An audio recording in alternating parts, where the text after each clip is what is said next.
kid grows up wild and he don't do what you want him to. Love ain't nobody's angel child, and he won't pay any mind to you. One man gives me his diamond stud, and I won't give him a cigarette. One man treats me like I was mud, and all I got that man can get. That's love.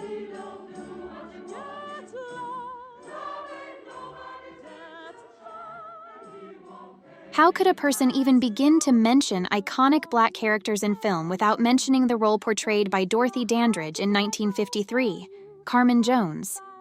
Dorothy Dandridge was the first Black American woman to be nominated for an Academy Award. She was even featured on the cover of Life magazine in 1954 for her iconic role. Her rise to fame was an unsteady road plagued with a number of issues. From a womanizer husband by the name of Harold Nichols to struggling with raising her severely brain-damaged daughter, Harolyn Suzanne, Dorothy had to make her way through life by being as strong as she could and not letting her problems get her down. Of course, this wasn't easy.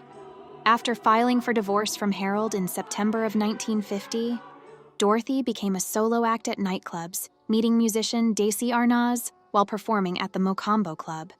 She traveled with him on a sold-out 14-week event, which made her internationally famous. It's no shock, however, that she faced immense issues with racism as this fame rose. She wasn't allowed to eat at the places she performed. She wasn't allowed to sleep in the hotels she performed at. Nor was she even allowed to talk to the white patrons who watched her. One of her films was even subjected to immense criticism for apparently blunt sexuality of her character Melmendi, Queen of Ashuba, in the 1951 film Tarzan's Peril. But all of this brings her to 1953, when after at first being told by director Otto Preminger that she was too elegant and glamorous for the role, Dorothy was cast as the lead actress in the movie Carmen Jones. She was sassy, she was seductive, and she was sophisticated. She received a ton of praise for her singing, acting, and her dancing. There is no doubt she was a talented woman. However, her story was cut short in September of 1965, after a marriage to failed nightclub owner Jack Dennison, which left her $139,000 in debt, being forced to sell her home, being harassed by the IRS, and being forced to place her daughter in a mental institution because she couldn't pay the medical bills. She became depressed. She dealt with anxiety and stress and would occasionally overdose on her prescriptions. Tragically, on September 8, 1965, she would be found unresponsive in her apartment. It was said that she had little more than $2 left in her bank account at the time of her death. Yet, despite her tragic story, Dorothy has left a long-lasting legacy for many women to be inspired by. Mama, you ain't gonna keep this shit together with Gator gone. Come here, you little black bitch. That your ass belongs to me. I tell you what you can and can't do with it. Do you understand what I'm saying? I didn't say I was leaving. Shut up! Now all you whores sit down. I want to talk to you. Anybody thinking about leaving here is going to find my left foot square up their ass. Do you understand it? Why? Shut up, you junkie whore! I'm talking to you. And those two bitches that left, they better learn to sell pussy in Iceland, because if I ever see them again, I'm going to cut their fucking throats. We are family. And that's what we're going to stay. Roger, Old City Station at 2200 hours. All is well. Understood. All stations clear. You amaze me, Commander. Oh, how is that? A 20-year space veteran, yet you choose the worst duty station in town. I mean, look at this place. This is the hind end of space. Peace and quiet appeals to me, Lieutenant. Born as Grace Dell Nichols, Nichelle Nichols was the first African-American woman to play a lead role in television. For you Star Trek fans, you might recognize her as Communication Officer Lieutenant Uhura. Nichols, who had cut her professional teeth singing and dancing, had her eyes fixed on a Broadway role. However, when Martin Luther King, an apparent Star Trek fan, discovered Nichols' plans to leave the series, he was shaken and encouraged her to remain on the groundbreaking show. This worked, of course, and she remained on the show until it ended in 1969. While Star Trek may be her most iconic role, she is a skilled singer and dancer who toured with the Duke Ellington and Lionel Hampton. Following the end of the original series, Nichelle assisted NASA in recruiting females and minorities to its ranks, including the first American female astronaut, Sally Ride.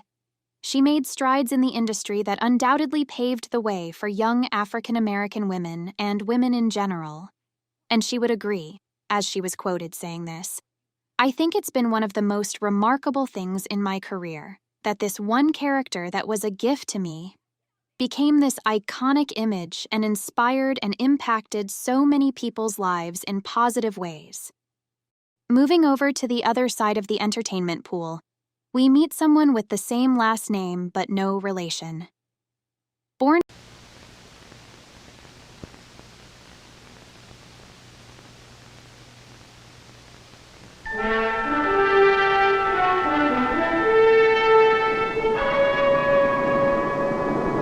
Strong interference on subspace, Captain. The planet must be a natural radio source.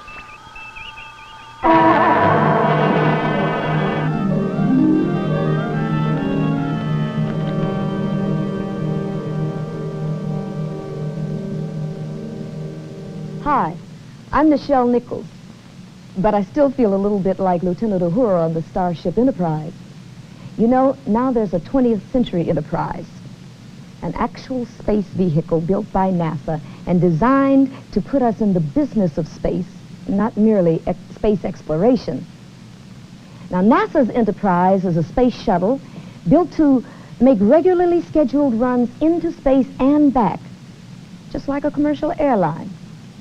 The shuttle may even be used to build a space station in orbit around the Earth. And this would require the services of people with a variety of skills and qualifications. Average good health is required, and candidates will train right here at Johnson Space Center, just outside Houston, Texas. Astronaut Alan Bean has agreed to show me some of the training and evaluation that new astronaut candidates will be undergoing. Over there during the Apollo You're program. Apollo, right? Apollo. I flew on Apollo 12, and I flew on Skylab, too.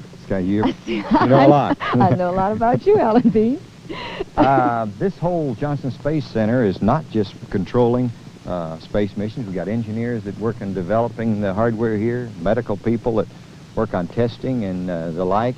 And then we've got some simulators over here where we train in frequently, and I'll... As a shuttle simulator? Yes, the same sort of thing that the new scientist astronauts, which we now call mission specialists, and pilot astronauts will be flying over the term that they're here.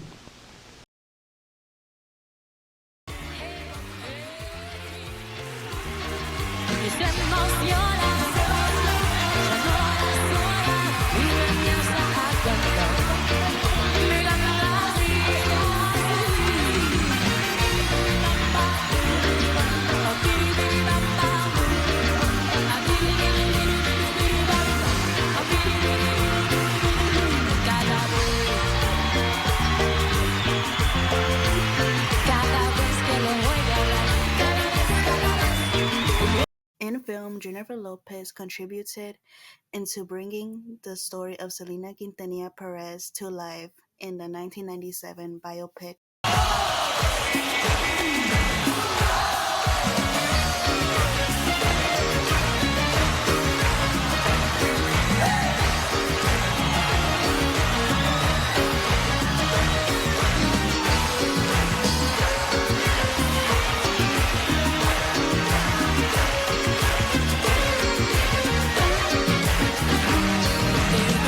J-Lo portrayed a big impact with representation in mainstream media, with cultural representation for Mexican Americans, breaking barriers for way more Latino representation in the entertainment industry, inspiring artists, cross-cultural appeal, and sharing the legacy of Selena.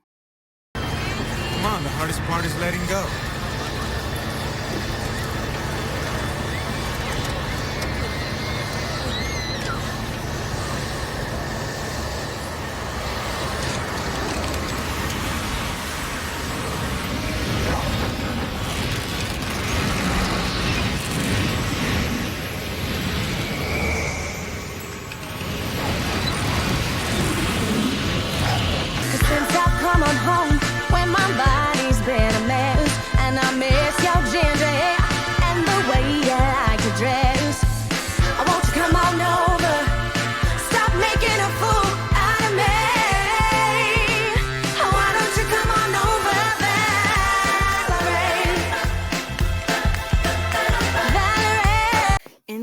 collaboration with Afro-Latino heritage, Naya Rivera played the character Santana Lopez on the TV show Glee, promoting diversity and inclusion that showed perspectives and experiences. Santana Lopez is a complex character who started off as a side character but evolved into a complex and fascinating individual, following her journey with struggling with her in self-discovering, coming out, and dealing with societal expectations, which made the viewers face similar challenges as her character and looking for diverse portrayals of sexual orientation on television.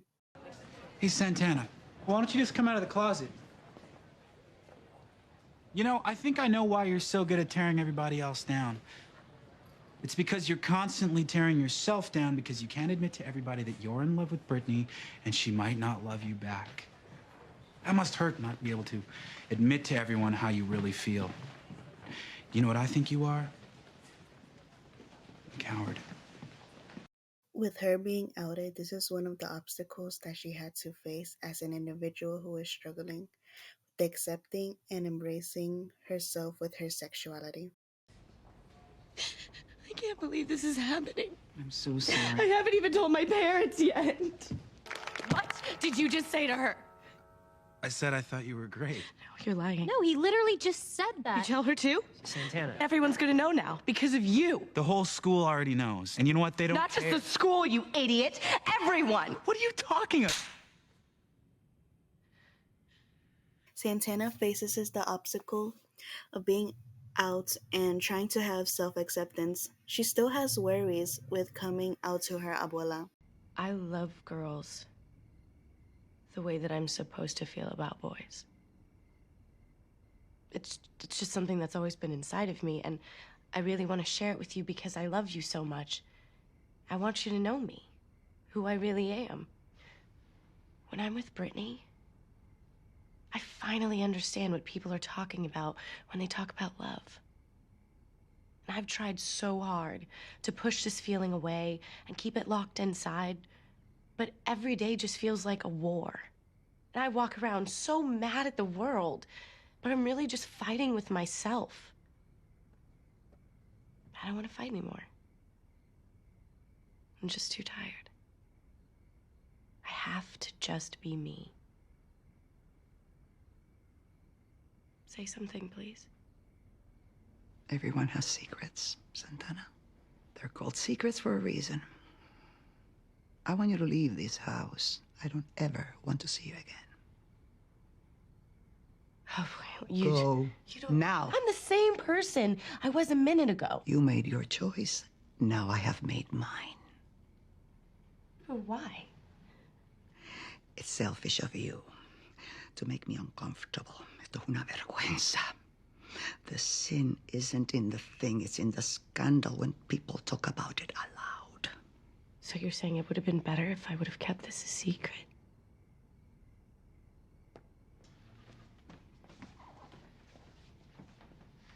Alongside with her coming out story, Santana is as well as a performer who has impacted audiences with her singing vocals and dancing abilities to express herself through performances covering songs that made fans enjoy and cherish them. I heard that you settled down, that you found a girl and you're married now. I heard that your dream